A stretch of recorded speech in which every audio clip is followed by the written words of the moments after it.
स्वागत है दोस्तों आपका अपने YouTube चैनल सरल किताब में। आज के इस लेक्चर में हम लोग नए टॉपिक की शुरुआत करने जा रहे हैं, जिस टॉपिक का नाम है आपका मोमेंट।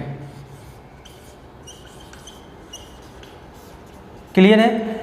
इसकी हिंदी होती है घूर्ण, या इसी को आप लोग आघूर्ण के नाम से भी जानते हैं। ठीक, तो यह एक ऐसा टॉपिक है जिसका कॉन्सेप्ट अगर आपको क्लियर नहीं है तो आपको इंजीनियरिंग मैकेनिक्स के साथ साथ जो आपके आगे आने वाले सेमेस्टर में सब्जेक्ट्स हैं, जैसे आपका मैकेनिक्स ऑफ सॉलिड, मॉस या स्ट्रेंथ ऑफ मटेरियल सोम है, उसमें आपको जगह जगह प्रॉब्लम देखने को मिलेगी। तो इसलिए इस कॉन्सेप्ट को बहुत ही अच्छे से समझिएगा। तो चलिए वीडियो की शुरुआत करते हैं।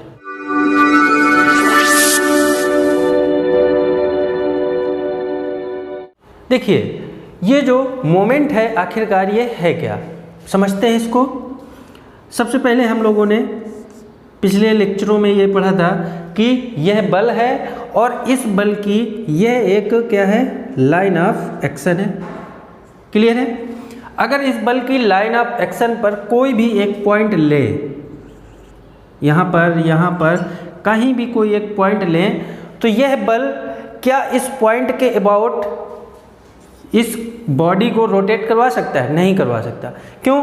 क्योंकि यह बल इस पॉइंट अपनी लाइन ऑफ एक्शन पर स्थित किसी भी बिंदु पर बॉडी को रोटेट नहीं करवा सकता, सिर्फ और सिर्फ उसको लीनियर मोशन करवा सकता है। ठीक, अगर कोई पॉइंट हम बल की लाइन ऑफ एक्शन पर ना लेके लाइन ऑफ एक्शन से हट के कोई पॉइंट मान ले ये, ठीक, तो यह बॉडी इस बल के प्रभाव में इस बिंदु के सापेक्ष क्या करेगी, घूमने का प्रयास करेगी। कैसे घूमेगी? देखिए, जैसे मान लीजिए कोई एक ये रॉड है, इस रॉड को हम यहाँ से ऐसे हिंज कर दें। ठीक, हिंज का मतलब कब्जेदार सपोर्ट लगा दें और इस पर हम लोग क्या करें, एक बल F अप्लाई कर दें। क्लियर है? तो होगा क्या, जैसे ही हम इस रॉड पर हम F बल लगाएंगे तो यह रॉड क्या करेगी, ऐसे घूम जाएगी, ऐसे घूमने लगेगी। क्यों घूमेगी? क्योंकि इस बल के प्रभाव में यहाँ इस बिंदु O के सापेक्ष एक मोमेंट जनरेट होगा, जिसके प्रभाव में ये रॉड घूमने लगेगी। तो आखिरकार मोमेंट को हम लोग किस तरीके से लिखेंगे एग्जाम में? अगर एग्जाम में पूछा जाता है कि डिफाइन मोमेंट को परिभाषित करिए, तो देखिए किस तरीके से लिखेंगे। किसी बल द्वारा किसी निश्चित बिंदु के सापेक्ष वस्तु के घूमने की प्रवृत्ति को बल आघूर्ण कहते हैं। क्लियर है? फिर से देख लीजिए एक बार परिभाषा। किसी बल द्वारा किसी निश्चित बिंदु के परिता वस्तु के घूमने की प्रवृत्ति को उस बल का आघूर्ण कहते हैं। ठीक, मोमेंट को हम लोग किस तरीके से लिखते हैं? जो मोमेंट होता है वह आपका किसके बराबर होता है, फोर्स इनटू इस फोर्स का जो लाइन ऑफ एक्शन है उसकी परपेंडिकुलर डिस्टेंस, जिस पॉइंट के अबाउट बॉडी हमारी रोटेट हो रही है वहाँ तक की परपेंडिकुलर डिस्टेंस के गुणनफल को हम लोग क्या कहते हैं, मोमेंट के नाम से जानते हैं। ठीक, तो मोमेंट बराबर क्या हो जाएगा, फोर्स इनटू परपेंडिकुलर डिस्टेंस। इसका बात करें मात्रक की, तो फोर्स का मात्रक आप लोग जानते हैं क्या होता है, न्यूटन, और लंबाई का मात्रक मीटर। तो मोमेंट का जो मात्रक होगा वह क्या होगा, न्यूटन इंटू मीटर। क्लियर है? अब बात करते हैं इस मोमेंट का आखिरकार यूज क्या है, इस मोमेंट के कारण हमें क्या क्या बेनिफिट होते हैं। देखिए, इसी मोमेंट के कारण ही जो आपकी नट बोल्ट होती हैं, तो नट और बोल्ट को हम लोग किसके माध्यम से कसते हैं, टाइट करते हैं, स्पैनर के द्वारा। ठीक, यह मान लीजिए आपकी क्या है, एक बोल्ट है। इसमें जब आप लोग नट लगा के स्पैनर से टाइट करेंगे तो स्पैनर को आप लोग क्या करते हैं, घुमाते हैं ऐसे। यह मान लीजिए आपकी स्पैनर है, इस तरीके से। यह क्या है, स्पैनर। क्लियर है?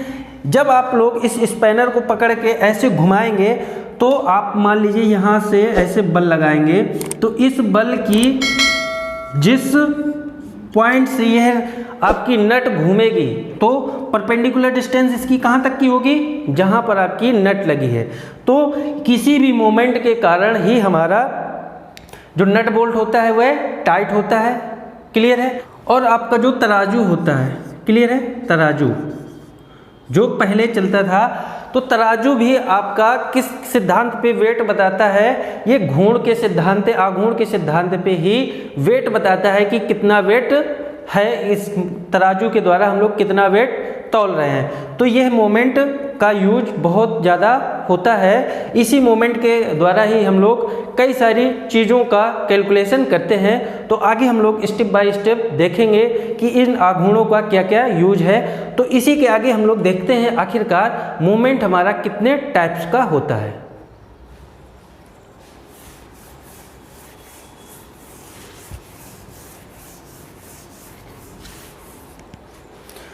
जो आपका मोमेंट होता है वो बेसिकली 3 टाइप्स का होता है। पहला है आपका बेंडिंग मोमेंट,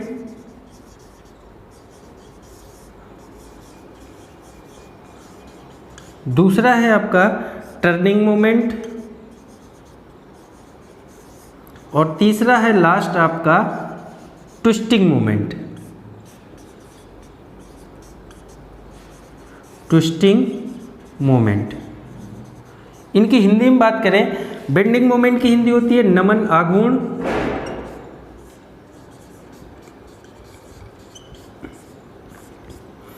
टर्निंग मोमेंट की होती है घुमा हुआ घूर्ण,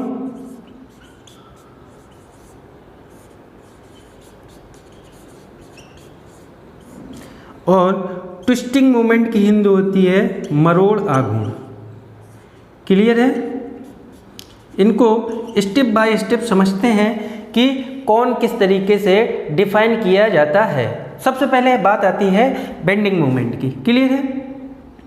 तो मान लीजिए ये कोई एक रॉड थी और इस रॉड को हमने क्या किया, एक सिरे पर फिक्स कर दिया। ठीक। अब जब हम लोग इस रॉड पर एक बल F लगाएंगे, क्लियर, कहीं पर भी लगा दें, तो होगा क्या, यह रॉड आपकी कुछ इस तरीके से झुक जाएगी। क्लियर है। तो यह जो बेंडिंग मोमेंट है, यह क्या करता है, किसी भी वस्तु को झुकाने का प्रयास करता है। इस बेंडिंग मोमेंट के कारण वस्तु अपनी ओरिजिनल एक्सिस से बेंड हो जाती है, झुक जाती है। किसके कारण, बेंडिंग मोमेंट के कारण। क्लियर है। अब दूसरा आता है मोमेंट आपका टर्निंग मोमेंट। टर्निंग मोमेंट क्या होता है देखते हैं।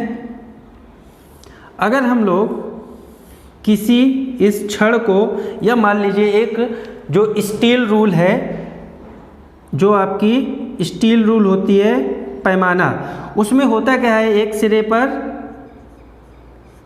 होल होता है। अगर उसको हम लोग क्या करें, एक कील के द्वारा दीवार में टांग दें और उस स्टील रूल पर हम लोग क्या करें, एक बल लगाएं। क्लियर है। तो यह स्टील रूल क्या होगी, घूमने लगेगी। ठीक। अगर मान लें इस पॉइंट से, जिस पॉइंट से हमने स्टील रूल को कील के द्वारा टांगा है, बल तक की लंबवत दूरी कितनी है, d, या इसी को हम लोग L भी मान सकते हैं, कुछ भी मान लीजिए। तो जो आपका टर्निंग मोमेंट की वैल्यू होगी वह किसके बराबर होगी, टर्निंग मोमेंट की जो वैल्यू होगी वह होगी बल इंटू बल की क्रिया रेखा से उस पॉइंट तक की लंबवत दूरी के गुणनफल के बराबर होगा। टर्निंग मोमेंट की वैल्यू किसके बराबर होगी, F इंटू एल के। तो जो आपका टर्निंग मोमेंट होता है, इस टर्निंग मोमेंट के कारण वस्तु आपकी क्या करती है, उस फिक्स पॉइंट के अबाउट चारों ओर रोटेट होने लगती है, चारों ओर घूमने लगती है। क्लियर है। अब हम लोग अगर बात करें तीसरे मोमेंट ट्विस्टिंग मोमेंट की, तो अगर हम लोग कोई एक इस तरीके से रॉड लें या कोई शाफ्ट लें और उसको एक सिरे पर फिक्स कर दें, ठीक, और इस पर हम लोग कुछ इस तरीके से बल लगाएं कि यह जो रॉड है या जो हम लोगों ने शाफ्ट ली है, इसमें इस तरीके से बल लगाएं कि ये मान लीजिए इसकी रेडियस r है, ठीक, अब इसमें जो हम लोग बल लगाएं तो होगा क्या, यह जो बल है इस शाफ्ट को क्या करेगा, इस तरीके से मरोड़ने का प्रयास करेगा। जैसे आप लोग कपड़े को निचोड़ते हैं धुलने के बाद, क्या करते हैं, एक हाथ से ऐसे बल लगाते हैं और दूसरे हाथ से इस तरीके से